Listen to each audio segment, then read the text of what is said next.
नमस्कार बंधुगण।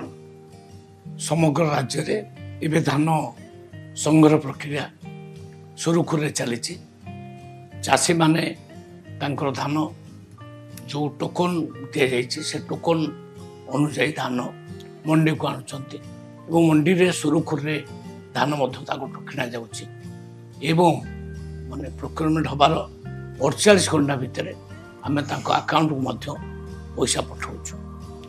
यही कार्य को तदारख करने राज्य में एक कमांड सेंटर आमर अच्छी जोठारे ऑफिसर माने बसी प्रत्येक मंडीर कार्यकलाप को निरीक्षण करुँच सहज उपाय सठिक ढंग आमर मंडी परिचालना हम से चेष्टारत।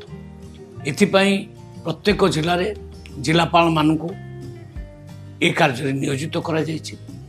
आवश्यक पड़े जदि कहार टोकन लाभ चली जाऊँगी जिलापाल को अधिकार दि जाइए 15 दिन सी एक्सटेंशन करें 15 दिन आहरी अधिक चाषी मान चाष को व्यवस्था समय दे पारे। आमर सब खुशी विषय हूँ पश्चिम ओडिशा रे जमती संबलपुर बरगढ़ कलाहांडी सोनपुर ये सब जिला मानक 95% धान संग्रहण प्रक्रिया सरिला।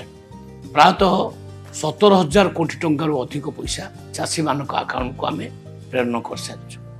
जदि कौटी पैसा पाइबार असुविधा होची कंप्लेन आसिले त्वरित भाव में कार्य करा जाउची एवं से पैसा केमते तुरंत चाषी अकाउंट को जीव तार व्यवस्था करा जाउची।